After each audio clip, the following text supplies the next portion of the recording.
Okay, so now we're getting sort of close to the end of the script here, which is starting to get into the primary color corrections and some final tweaks I've done on the comp. Um, so I'll go over these and kind of try to get this information there. So first thing I did was now we're just looking artistically at the shot. So for primary color corrections, I'm starting to zoom out. Another thing I like to do is I'll mirror this. I'll put a mirror when I'm looking at the shot and I'll flip it horizontally. This is a lot of concept artists do this technique where they'll flip their shot just to see a different perspective. And maybe you'll see something that stands out. Maybe your brain has kind of gotten used to because you've been staring at the image for so long. So I'll flip the shot and look at it from a different angle. Even vertically, you can just look at it and see if anything sort of stands out in an odd way.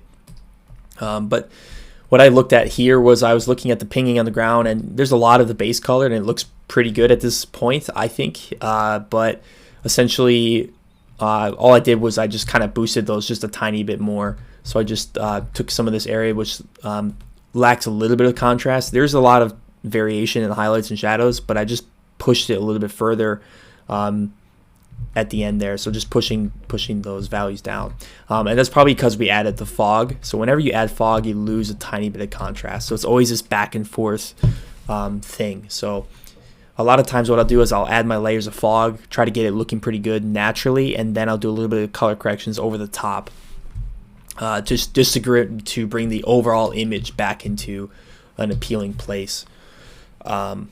So essentially it's just a luma key, we invert it so I can isolate the shadows, and then I just painted different areas and darkened different shadow areas with a luma key. Same thing with this. Then this one is just adjusting the highlights, and I'm just using a roto paint to artistically paint in different areas wherever I feel like maybe it could be brighter, maybe it could be darker, and that's kind of how I did that. So mostly in here was like the darkening. You see, like it's kind of maybe it's a little bit flat in this area, so I just slightly go in there and darken some of those areas. So now we go into the primary grades. These are some of the biggest color corrections on the shot. So now I'm just starting to look at the overall colors of the shot and artistically deciding. I'm gonna bring this mirror with me here just to show you guys. So this is all subjective at this point. Like, you do what you want, but I just felt that this started to look a little bit too green. Not that I didn't want that kind of greenish effect, but I kind of want it to feel a little bit cooler.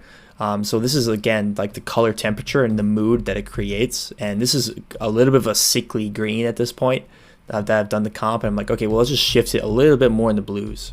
So I've just slightly put a little bit of blue in the color and just gamma up a little bit, so we get something like this.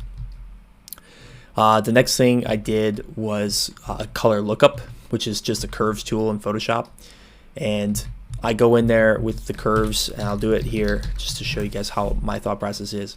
I'll go in here with the curves, and I'll just literally create a point. So it's Control Alt to create a point on here, and you can hold Control to freely move this around. I'll just go in there and just try to force contrast into areas visually that looks interesting. You know, you don't want to do this because then it's starting to blow out all these areas. But maybe, you know, you can force a little bit of darkness into the cracks, but not an overall gamma shift. You know, if you did an overall gamma, it's going to look like that versus this. So it's just a slightly different look, and this just allows you really have to practice the curve tool. If you've never used it before, I would recommend definitely practicing with that tool. So if I adjust the curve up here, you see that around the highlight areas, it's going to start to ping out a little bit. So that's the highlight areas, this is the midtones, and this is the shadow areas, as I explained in Nuke 101. So that's really just eyeballing it. There's no other way to explain that.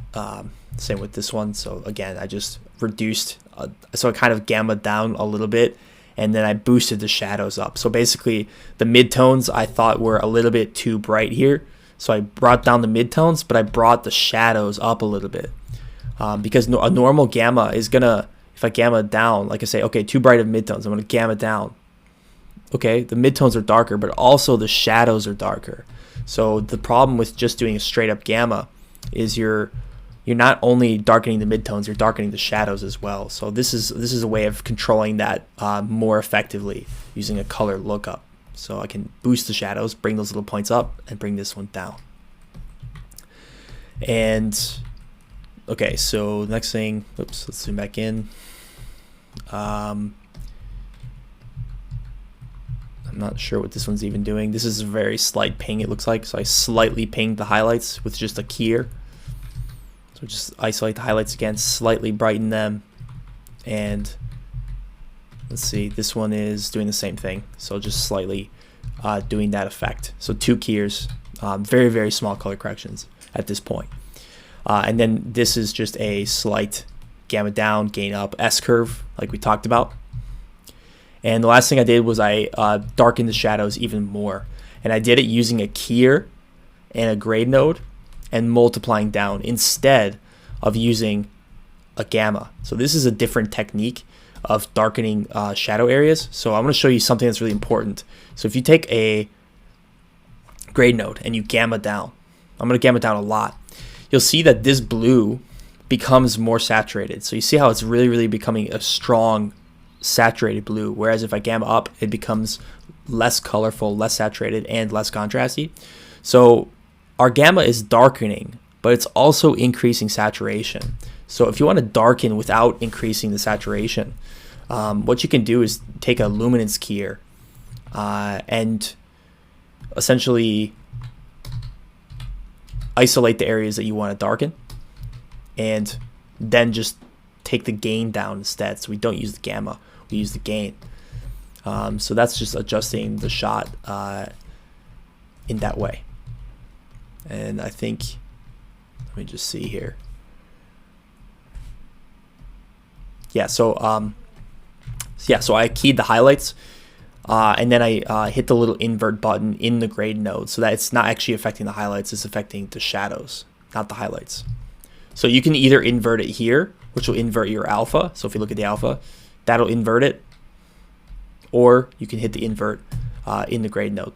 But essentially the technique is just key the shadow area, and then multiply down, don't gamma down. That's not always the case, but if you don't want to really saturate your picture too far, that's one way to do it. And that's pretty much it for the primary grades. We'll start to go into another technique here in the next lesson.